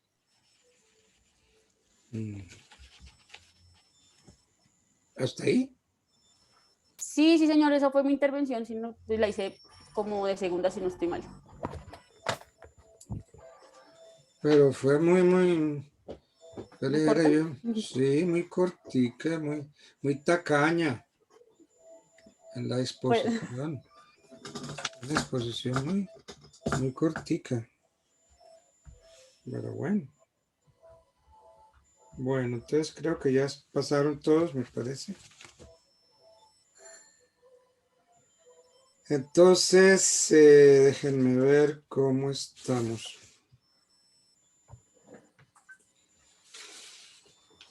Voy a darles la nota de este examen. Entonces ustedes suman esta nota con la del examen primario y dividen por 2 si es la nota definitiva, ¿ok? ¿Sí me hago entender? Sí, profe, gracias. Señor. Para este examen, Karen Mayerly Moreno Belandia. ¿Dónde está Karen? Acá, profe. Durante su intervención yo le puse un 4. Víctor Manuel Toro Cárdenas. ¿Dónde está Víctor Manuel Toro Presente. Cárdenas? Sí, ya lo había calificado con un 4. Lidia Esperanza Muñoz Villamil.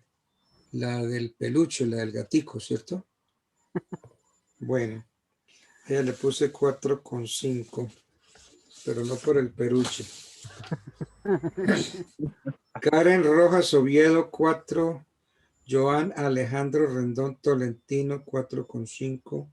Daniel Felipe García Manrique, 4,5. Y Mauricio Ruiz Bastidas, 4,5. No se me queda ninguno, ¿no? ¿Ok? No, señor, ahí estamos todos. Gracias. No, señor. Bueno, Muchas gracias, profe. me place saludarlos. Una buena noche. Que descansen. Gracias, doctor, igualmente. 7:23, 7:30. Aquí otra vez quieren compartir pantalla conmigo. No.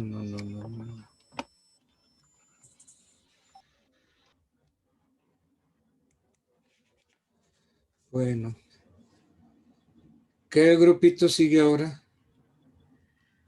Ahora sí el de Astrid Eliana, doctor. A ver, ¿quién está? ¿Qué números? Entonces, dice el 59, Javier Alexander Quintero Telles. Presente. Muy bien, entonces espérate, 59, Javier Alexander Quintero Telles, bien. Sí, señor. 60, Astrid Eliana Ayala Salcedo. 60, Buenas noches, doctor. Astrid Eliana Ayala Salcedo. 61, Evelyn Ramírez Barbosa. 61, Evelyn Ramírez Barbosa. 62, Jesús David Caicedo Bastidas. Sí, señor. Y 63, Nelson Francisco Porras Montañez. Entonces, Javier Alexander Quintero, Astrid Eliana Ayala, Evelyn Ramírez Barbosa, Jesús David Caicedo Bastidas y Nelson Francisco Porras. 1, Correcto, 2, 3, 4, 5. Correcto. Bueno, entonces que se pongan, como dicen los españoles. Buenas noches, doctor. Buenas noches, Astrid. Buenas noches, doctor. ¿De qué me van a hablar todos o individualmente van a hablar cada un tema? Pues nosotros tenemos, el tema de nosotros es tacha de falsedad y pues tenemos cada uno como una parte. Pues el mío es muy pequeñito, entonces de pronto haga unos aportes pequeñitos a los que mis compañeros digan, doctor. ¿Y por qué tan pequeñito en un tema tan bonito como ese? Pues este tema es largo, doctor, pero entonces a mí me tocó las implicaciones y pues realmente la implicación de cuando se comete la tacha de falsedad es que pues lo remiten a la Fiscalía para la investigación. Entonces, por esa razón les digo que sí puedo intervenir en los temas de mis compañeros. Oh, sí, todo es válido. Sí. Bueno. Sí. con tal de, pues, para mejorar nota, para... Bueno, entonces la tacha de falsedad. Y está bueno. A ver cómo la va a empezar hablando de clases de falsedad. Javier, inicias tú con el tema que te correspondió. Pues nosotros empezamos con la tacha de falsedad en el Código General del Proceso, doctor. Bueno, ok. Bueno, listo. Buenas noches, doctor, compañeros. Yo primero quisiera hacerle pues un... Javier Quintero, el que está hablando. Sí, señor. Sí, Bueno, okay. Pues una referencia pues a la palabra tacha desde la antigua Roma. La palabra tacha era utilizada para hacer mención a la tacha de infamia. Este término era manejado dentro del derecho romano como la definición que recibían muchos de los condenados, frecuentemente anexada a otros castigos. Las personas insolventes eran enviadas a remates públicos y sus posesiones a través de un procedimiento especial que se les aplicaba denominado vorum venditio. Los que recibían esta tacha eran usureros y generalmente pues los usureros y los gladiadores. Las secuelas de recibir esta tacha tan deshonrosa es que quien la recibía no podía luego ejercer ninguna función pública o ningún cargo pues importante. Entonces con esto pues me quiero referir al término de tacha, porque pues la tacha para este tema pues es un defecto, una mancha, una marca, un borrón, un aro, algún tipo de imperfección pues que pueda contener sobre todo pues en los documentos. Ya desde el Código General del Proceso pues lo encontramos en desde el artículo 269 en adelante, donde pues ahí nos menciona la procedencia de la tacha, el trámite de la tacha, de efectos de declaración de falsedad, y pues ya después se empieza a hacer lo que es el cotejo de firmas y demás, demás cosas que se necesiten para demostrarla. ¿Dónde me ubica en el Código General del Proceso? Bueno, sí, en el General del Proceso se lo ubico en el 243, doctor. Sí. Sí, los documentos, ya ahí digamos la tacha se nos viene a enfocar acá para los documentos. Pues ahí explica pues que los documentos son medios de prueba y de ser auténticos, y pues que se predican o se suponen siempre que sean originales. Mientras pues no hayan sido desvirtuadas por esta misma tacha, pues por parte de la parte interesada, doctor. Pues ahí se mencionan pues entonces qué son los documentos, son papeles escritos o en donde pueda pues se pueda escribir planos, dibujos, cuadros, mensajes, datos, fotografías, cintas, radiografías, discos, grabaciones, contraseñas, sellos, en general todo objeto mueble que tenga carácter representativo, declarativo de las inscripciones. También menciona pues las lápidas y monumentos o edificios, etc. Señor. Bueno, y todos esos son documentos públicos y privados, ¿cierto? Sí, señor, sí, constituyen documentos públicos y privados.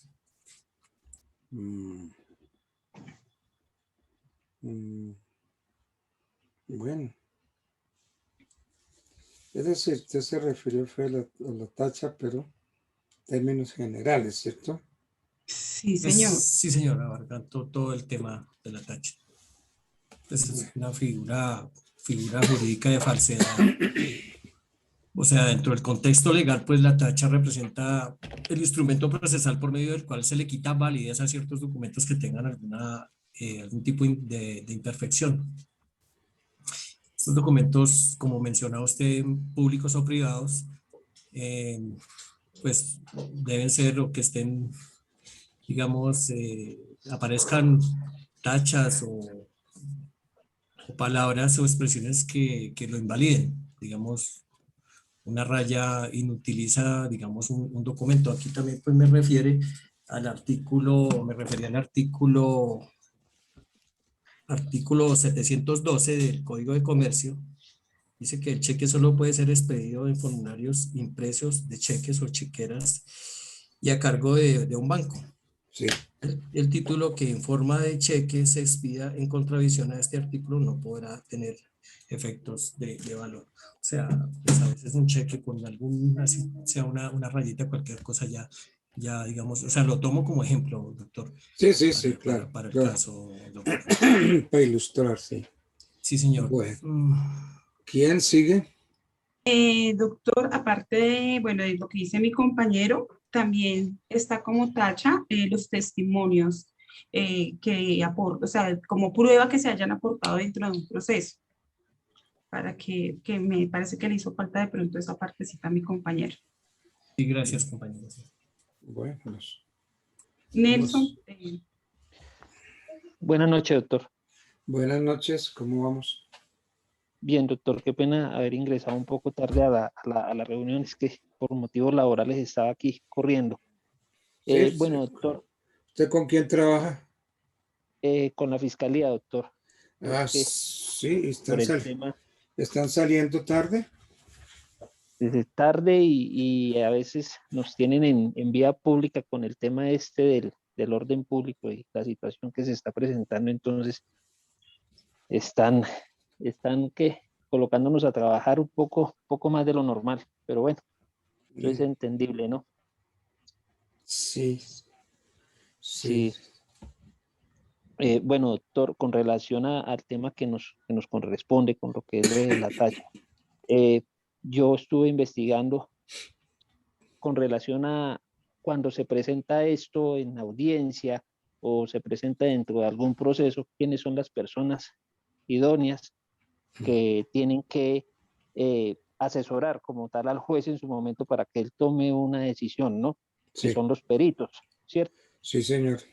Los peritos pues son las personas que tienen o se acreditan como tales ya porque realizaron un estudio especializado en determinada materia o porque tienen la experiencia o la experticia, porque podemos encontrar peritos de temas, por decir, de automotriz, en peritos en temas de pruebas de PIPH.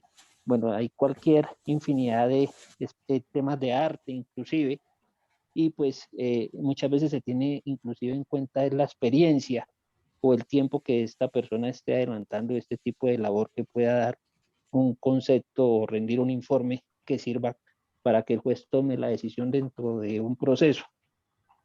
¿Sí? Sí. Los peritos pues existen o son asistentes de justicia, los hay, los que laboran dentro de las entidades del Estado como en la que laboro, como en la Fiscalía, y también nos encontramos los peritos que se encuentran en la parte particular, por decirlo así, que son los que pueden entrar a hacer contrapeso a las pruebas que se presentan soportadas por los informes de los peritos. Sí, con relación a la tacha, pues se encuentran los informes grafológicos, inclusive tenemos dictámenes relacionados con las tonos de voz, con las escuchas de las personas, y pues estas son las personas que finalmente permiten que el juez tome una decisión. Eso es lo que en este momento pues le podría aportar, doctor. Bueno, otra intervención que voy a hacer, doctor, en relación a lo que estaba diciendo mi compañero, que es, bueno, la oportunidad para tachar el falso, para tachar de falso el documento. Eso está en el código 270 del trámite de la tacha. Quien tache el documento deberá expresar en qué consiste la falsedad y debe pedir las pruebas de su demostración. Si no se tramitara la tacha y si no se reúnen esos requisitos, no se puede iniciar el proceso, el trámite que se debe realizar en ese momento, porque hay dos formas de realizar la tacha de documento falso, que es en los procesos de sucesión.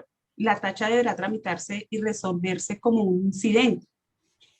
Y en los procesos ejecutivos deberá proponerse como una excepción. El incidente se tramita en las pruebas ¿De excepción?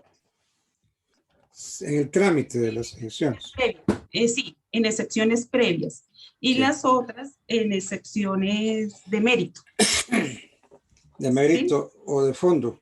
O de fondo. O sea, que en las sentencias donde se resuelve. Exactamente, esa es la diferencia. Que Esa esas es la se resuelven para el momento de dictar sentencia. Las Y la- otras se resuelven cuando. En la contestación de la demanda. Perfecto, sí, señora. Y pues ahí es cuando ya vienen los peritos, que era lo que les estaba hablando pues mi compañero Nelson. Muy bien. Muy bien. Doctor, muy buenas noches. Habla Evelyn Ramírez, hago parte del grupo. Evelyn Ramírez, vení, te busco porque aquí está Evelyn Ramírez Barbosa. Sí, señor, buenas noches. Buenas noches. Sí. Buenas noches, compañeros. Bueno,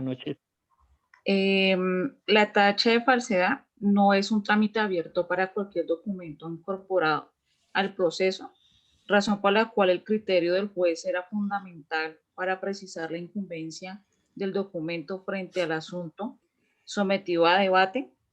De este estudio se debe realizar antes de dar un trámite a la tacha. Como nos comentó la compañera Astrid, se deben cumplir unos requisitos y antes de esos requisitos pues que se deben establecer, ya se iniciaría como el trámite de la tacha. El trámite de la tacha de un documento es cuando el juez debe correr traslado a las otras partes para que presenten o pidan pruebas en la misma audiencia. Una vez se corra traslado al respectivo juez, el juez decretará las pruebas pertinentes, conducentes y útiles. También se ordenará el cotejo pericial de la firma o el manuscrito, de acuerdo al artículo 273 del Código General del Proceso, o un dictamen sobre las posibles adulteraciones. Las pruebas deberán practicarse o producirse en la oportunidad procesal precisa para hacerlo dentro o fuera del proceso, o el incidente por el cual se dedujo el documento, doctor. En caso de que el documento haya sido aportado en copia, el juez podrá exigir que se presente el original.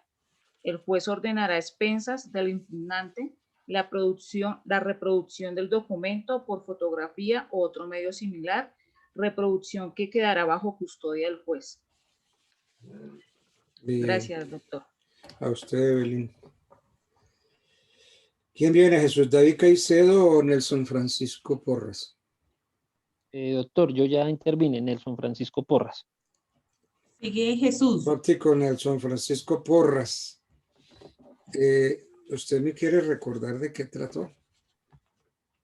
De los peritos, doctor. Yo le estoy hablando sobre los peritos. Algo más, refresqueme un poquito más esa parte. Bueno, doctor, como le comenté, estábamos hablando que cuando existe la tacha en documento, pues esta ya bien sea en la demanda o en la audiencia debida que se presenta, el juez siempre va a recibir el apoyo para la toma de su decisión con base al informe o al dictamen que emita un perito. Sabemos que tenemos peritos tanto en la Fiscalía General de la Nación o la Policía Nacional, que son las entidades que tienen funciones de policía judicial, como también hay peritos que se encuentran en la parte civil, que son los que le pueden hacer contrapeso a los informes que presentan los peritos oficiales, por decirlo así, o los que apoyan la justicia. ¿Qué más le comentaba? El tipo de peritajes que existen, pues están los grafológicos, están los peritajes también. Gracias. Señor. Entonces, le damos paso a Jesús David. Ok, doctor.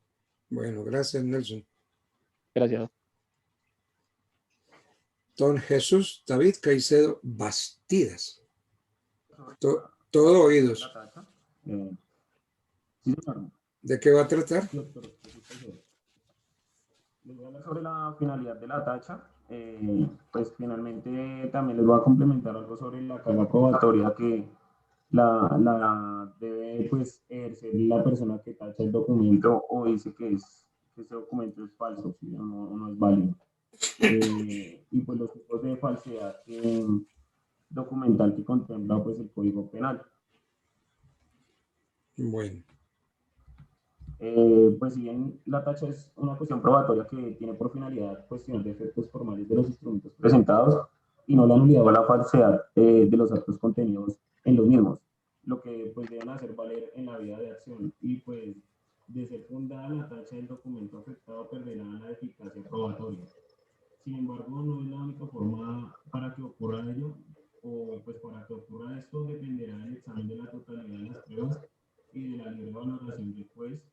¿Usted qué me está leyendo, Jesús David? Pues para efectuarse las pruebas con mayor convicción eficaz. ¿Qué me está leyendo? ¿Una sentencia? No, señor. ¿Qué me está leyendo? Porque es No, que porque toca calificarle, decir Jesús David Caicedo sí sabe leer. Como sabe leer, entonces tiene tanto, pero a ver, comprensión de todo lo que usted está leyendo. Bueno, finalmente pues Lo oigo mal. La tacha lo que quiere o lo que se requiere con la tacha es demostrar finalmente la validez del documento mediante el proceso o durante el proceso, en el momento en que se presenta, ¿sí? Lo que dice pues también la tacha es demostrar pues la falsedad del instrumento presentado como prueba y no como, pues no como, ¿cómo le digo? A ver, un peritazgo usted lo puede tachar de falso.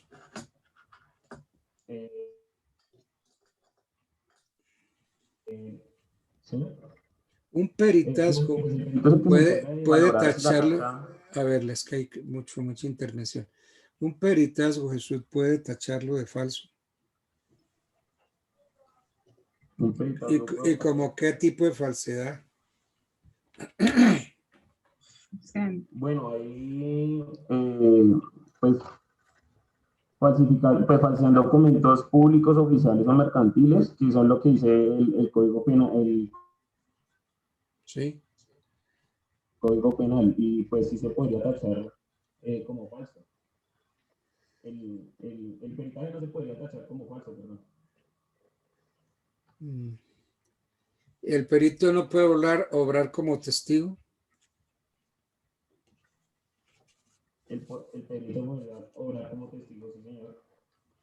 ¿Y ahí cómo sería la falsedad? Okay. ¿Una falsedad ideológica? Podría ser, Astrid. ¿Por qué me dice ideológica? A ver, cuéntame. Es el perito que está rindiendo testimonio, ¿no? Sí, porque él estaría insertando en un documento público algo que no es verdad. Pero insertando, no, porque está deponiendo, está de testigo. Bueno, está interponiendo, está declarando, está dando... Está declarando. Está declarando dentro de un documento público, está haciendo unas declaraciones falsas de algo que no es. Entonces el perito entraría a cometer ese delito. Entonces cometería falsedad, ¿y qué más cometería? Fraude procesal. Exactamente. Falso testimonio. También. Podría ser también. Doctor, disculpe también pues para complementarle algo ya a la compañera acerca de la falsedad material. ¿Quién está hablando? Encontramos Javier Quintero, disculpe. Javier, sí. Pues quisiera con todo respeto complementarle ahí a mi compañera la falsedad material es la acción directa y planeada de hacerlo, sea total o parcial, presentando un documento público, privado, falso, o para caso contrario, se altere el documento verdadero de modo que pueda resultar en perjuicio a la otra parte. También tenemos pues la falsedad ideológica, más que todo pues se presenta cuando en documentos, cuando en un escrito genuino se le insertan declaraciones contrarias a la verdad, es decir, cuando cierto documento verdadero en su forma de origen, o sea, el documento es auténtico, se le adiciona o algo que contiene afirmaciones falsas sobre la existencia histórica de un hecho o como haya sucedido. Eso es lo que le quería complementar. Bueno, está bien. Bueno, muchachos, ya falta un cuarto para las 8. Sí, señor. ¿Qué me decía Astrid? ¿Qué quería? Bueno, que no sé si nos faltó hablar sobre el trámite de la tacha, sí, ya lo hablamos todo. No, ya no alcanzamos. No. Porque falta un cuarto para las 8. Teníamos también para hablarle de una sentencia que escogimos muy buena sobre el tema de la tacha, pero bueno, será en otra ocasión entonces. Es que lamentablemente el tiempo es tan mezquino, tan cortico. Sí, señor. Sí, Porque señor. hay unos temas que vale la pena uno quedarse analizándolos, ¿no? Sí. Bueno, sí, señor. Y máximo para mí que soy civilista, ver el enfoque que ustedes le dan en el proceso penal, desde el punto de vista del derecho penal. Para mí es muy importante esas apreciaciones, ¿no? Y la fiscalía, cómo interviene aquí también. No, es que el tema es muy lindo ahí. Hemos tocado unos temas muy lindos en estas exposiciones. Bueno, Sí. entonces, Javier Alexander Quintero Telles, 4,5. Astrid Eliana Ayala Salcedo, 4,5. Evelyn Ramírez Barbosa, 4,5. Jesús David, estuviste un poquito bajo, 4. Y 4,5 Nelson Francisco Porras. Entonces, como todos ustedes tienen un 4 en la nota anterior, entonces suman 4,5 más 4 y dividen entre 2. Y ahí da la nota definitiva. Doctor, ¿Okay? muchísimas gracias. Bueno, no. Muchas gracias, doctor.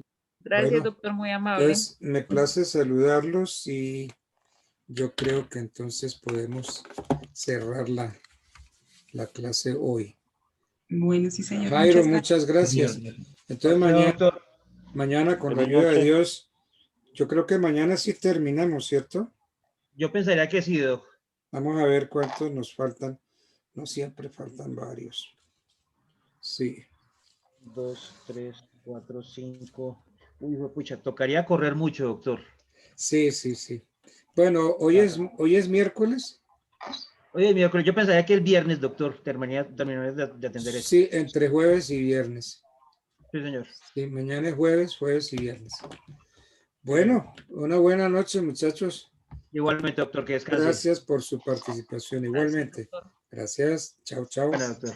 Bueno.